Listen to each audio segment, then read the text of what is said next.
ಒಂದು ಸಣ್ಣ ಹಳ್ಳಿಯಲ್ಲಿ ರಾಮಯ್ಯ ಎಂಬ ಬಡ ರೈತ ವಾಸ ಮಾಡ್ತಾ ಇರ್ತಾನೆ. ಅವನು ತುಂಬ ಕಷ್ಟದ ಪರಿಸ್ಥಿತಿಯಲ್ಲಿ ಮನೆಯನ್ನು ಮತ್ತು ಅವನ ಜೀವನವನ್ನು ನೋಡ್ಕೊಳ್ತಾ ಇರ್ತಾನೆ.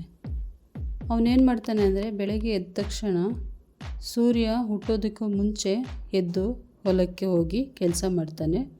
ಮತ್ತು ಸೂರ್ಯಾಸ್ತವಾದ ನಂತರ ಏನು ಮಾಡ್ತಾನೆ, ಮತ್ತೆ ಮನೆಗೆ ಬರ್ತಾ ಇರ್ತಾನೆ. ಹೀಗೆ ತುಂಬ ಕಷ್ಟಪಟ್ಟು ಜಮೀನಿನಲ್ಲಿ ಕೆಲಸ ಮಾಡ್ತಾ ಇರ್ತಾನೆ. ಆದರೆ ಅವನು ಶ್ರಮಕ್ಕೆ ಪ್ರತಿಫಲ ಸಿಗೋದಿಲ್ಲ. ಅವನಿಗೆ ಬೆಳೆಯಲ್ಲಿ ಒಳ್ಳೆ ರೇಟ್ ಸಿಗಲ್ಲ ಮತ್ತು ಮಳೆನೂ ಸಹ ಬರೋದಿಲ್ಲ.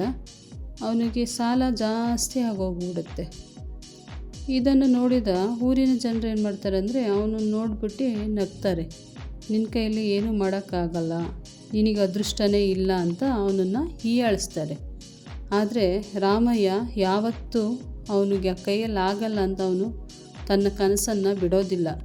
ನಾನು ಇವತ್ತಲ್ಲ ಮುಂದೊಂದು ದಿವಸ ನಾನು ಯಶಸ್ವಿಯಾಗಿ ನನ್ನ ಕೆಲಸವನ್ನು ಮಾಡೇ ಮಾಡ್ತೀನಿ, ನನ್ನ ಕುಟುಂಬವನ್ನು ಸಹ ಚೆನ್ನಾಗಿ ನೋಡ್ಕೊಳ್ತೀನಿ ಎಂಬ ಧೈರ್ಯದಿಂದ ಮನೆಗೆ ಹೋಗ್ತಾನೆ.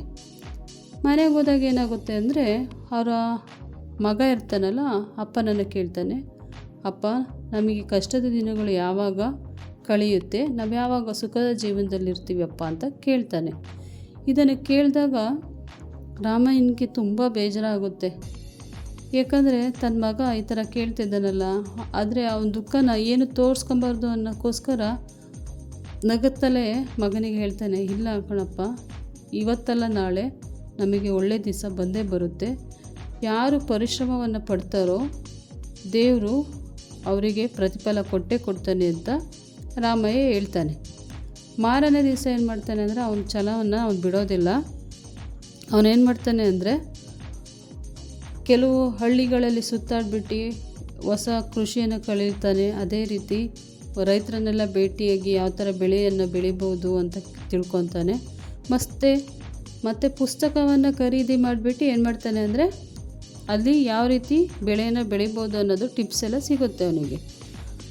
ಅದನ್ನು ಓದ್ತಿರ್ಬೇಕಾದ್ರೆ ಏನಾಗುತ್ತೆ ಅಂದರೆ, ಈ ಹಳ್ಳಿ ಜನಗಳು ಸುಮ್ಮನೆ ಇರೋದಿಲ್ಲ. ಏನಂದರೆ, ಅವರಿಗೆ ಯಾರೂ ಅವ್ರ ಮುಂದೆ ಚೆನ್ನಾಗಿ ಬದುಕಬಾರ್ದು ಅನ್ನೋ ಅಸೂಯೆ ಜಾಸ್ತಿ ಇರುತ್ತೆ. ಅವ್ರೇನು ಮಾಡ್ತಾರೆ, ಅವ್ನು ನೋಡ್ಬಿಟ್ಟು ಈ ವಯಸ್ಸಲ್ಲಿ ಇವನು ಓದಬೇಕಾ ಅಂತ ಹೇಳ್ಬಿಟ್ಟು ಮತ್ತೆ ನಗಾಡ್ತಾರೆ. ಆದರೆ ಅವನಿಗೆ ತುಂಬ ಬೇಜಾರಾಗುತ್ತೆ. ಆದರೂ ಅವನು ಕುಗ್ಗೋದಿಲ್ಲ. ಅವನೇನು ಮಾಡ್ತಾನೆ ಅಂದರೆ, ಬೆಳೆಯನ್ನು ಬೆಳೀತಾನೆ. ಸ್ವಲ್ಪ ತಿಂಗಳುಗಳು ಕಳೆದಾಗ ಏನಾಗುತ್ತೆ ಅಂದರೆ, ಒಂದು ವರ್ಷ ಆಗುತ್ತೆ. ಒಂದು ವರ್ಷ ಆದಮೇಲೆ ಅವನು ಉತ್ತಮ ಬೆಳೆಯನ್ನು ಬೆಳೀತಾನೆ ರಾಮಯ್ಯ. ಅವಾಗೇನಾಗುತ್ತೆ ಅಂದರೆ, ಅವನ ಆರ್ಥಿಕ ಪರಿಸ್ಥಿತಿ ಸುಧಾರಿಸುತ್ತೆ. ಅದೇ ರೀತಿ ಅವನ ಮನೆಯಲ್ಲೂ ಅಷ್ಟೇ ಸುಖ ಸಂತೋಷ ಸಮೃದ್ಧಿಯಾಗಿರುತ್ತೆ. ಮತ್ತು ಹೊಲದಲ್ಲೂ ಸಹ ಹಚ್ಚ ಹಸಿರಾಗಿರೋ ಹೊಲ ಇರುತ್ತೆ. ಇದನ್ನು ನೋಡಿದ ಜನಗಳಿಗೇನಾಗುತ್ತೆ ಅಂದರೆ, ರಾಮಯ್ಯ ಹೇಗೆ ಈ ಥರ ಎಲ್ಲ ಮಾಡೋಕ್ಕೆ ಸಾಧ್ಯ ಅಂತ ಯೋಚನೆ ಮಾಡ್ತಾರೆ. ಯೋಚನೆ ಮಾಡಿಬಿಟ್ಟು ಅವನು ಒಳ್ಳೆ ಕಡೆ ಹೋಗಿ ಕೃಷಿ ಕಲ್ತ್ಕೊಂಡ್ಬಂದಿದ್ದಾನೆ, ನಾವು ಹೋಗಿ ಅವನ ಹತ್ರ ಕೆಲವೊಂದು ಸಲಹೆಯನ್ನು ಪಡ್ಕೊಂಡು ನಾವು ಕೃಷಿಯನ್ನು ಮಾಡೋಣ ಅಂತ ತಿಳ್ಕೊತಾರೆ. ಅವಾಗೇನು ಮಾಡ್ತಾರೆ ಅಂದರೆ, ಎಲ್ಲ ಜನಗಳು ರಾಮಯ್ಯನ ಭೇಟಿ ಮಾಡಿಬಿಟ್ಟು ಅವನ್ನ ಯಾರು ನೋಡಿ ನಗಾಡಿರ್ತಾರೋ ಅವರೇ ಅವನನ್ನು ಮೀಟ್ ಆಗಿಬಿಟ್ಟು ಅದೆಲ್ಲನೂ ತಿಳ್ಕೊಂಡು ಹೋಗ್ತಾರೆ. ಒಂದು ದಿವಸ ಏನಾಗುತ್ತೆ ಅಂದರೆ, ಒಂದು ಕಾರ್ಯಕ್ರಮಕ್ಕೆ ಹೋಗಿರ್ತಾನೆ. ಆ ಕಾರ್ಯಕ್ರಮದಲ್ಲಿ ರಾಮಯ್ಯ ಏನು ಮಾಡ್ತಾನೆ ಅಂದರೆ, ಅವನೇ ಚೀಫ್ ಗೆಸ್ಟ್ ಆಗಿರ್ತಾನೆ. ಅಲ್ಲಿ ಹೋದಾಗ ಏನಾಗುತ್ತೆ ಅಂದರೆ, ಈ ರೀತಿ ಸಕ್ಸಸ್ ಕಾಣೋದಕ್ಕೆ ಹೇಗೆ ಸಾಧ್ಯ ಅಂತ ಕೇಳಿದಾಗ ರಾಮಯ್ಯ ಹೇಳ್ತಾನೆ, ನಮ್ಮ ಪ್ರಯತ್ನ ಇರುತ್ತಲೇ ನಾವು ಯಾವುದೇ ಸಕ್ಸಸ್ಸನ್ನು ಕಾಣೋದಕ್ಕೆ ಸಾಧ್ಯ ಇಲ್ಲ. ಎಲ್ಲರೂ ನನ್ನ ಹಾಡ್ಕೊಂಡು ನಗಾಡಿದ್ರು, ಆದರೆ ನನ್ನ ಛಲವನ್ನು ನಾನು ಯಾವತ್ತೂ ಬಿಡಲಿಲ್ಲ. ಸ್ನೇಹಿತರೆ, ನಾನು ಇಲ್ಲಿ ಹೇಳೋದೇನೆಂದರೆ, ಜೀವನದಲ್ಲಿ ಸೋಲು ಶಾಶ್ವತವಾಗಿ ಯಾರಿಗೂ ಇರೋದಿಲ್ಲ. ಬಡತನ ಆಗಿರ್ಬೋದು, ಮತ್ತು ಕಷ್ಟ ಆಗಿರ್ಬೋದು, ಸುಖ ಆಗಿರ್ಬೋದು, ಇದು ಯಾರ ಹತ್ರನೂ ಶಾಶ್ವತವಾಗಿರೋದಿಲ್ಲ. ಇಲ್ಲಿ ಎಲ್ಲದನ್ನು ನಾವು ನಿಭಾಯಿಸ್ಕೊಂಡು ಹೋಗೋ ಧೈರ್ಯ ಇರಬೇಕು. ಇಲ್ಲೊಂದು ನಾನು ಉದಾಹರಣೆ ಕೊಡ್ಬೋದು. ಯಾರು ನಿಧಾನವಾಗಿ ನಡೀತಾ ಇರ್ತಾನೋ ಅವನೇನಾಗುತ್ತೆ ಅಂದರೆ, ತನ್ನ ಗುರಿಯನ್ನು ಸೇರ್ತಾನೆ. ಕೆಲವ್ರು ಏನಾಗ್ತಾರೆ ಅಂದರೆ, ನಿಂತ್ಕೊಂಡ್ಬಿಡ್ತಾರೆ. ನಿಂತ್ಕೊಂಡೇ ಏನಾಗ್ತಾನೆ, ಅವನು ತನ್ನ ಗುರಿಯನ್ನು ಸೇರೋದಕ್ಕೆ ಸಾಧ್ಯ ಆಗಲ್ಲ. ಇಲ್ಲಿ ನಾವು ಯಾವಾಗಲೂ ಜೀವನದಲ್ಲಿ ದೊಡ್ಡದಾಗಿ ಕನಸನ್ನು ಕಾಣಬೇಕು ಹೊರತು ಅದನ್ನು ನನಸಾಗೋಕ್ಕೆ ಯಾವ ರೀತಿ ಶ್ರಮ ಪಡಬೇಕು ನಾವು. ಬರೀ ಅದೃಷ್ಟದಿಂದ ಅವನು ಈ ಥರ ಮಾಡೋದಕ್ಕೆ ಸಾಧ್ಯ ಆಗಲಿಲ್ಲ ರಾಮಯ್ಯ.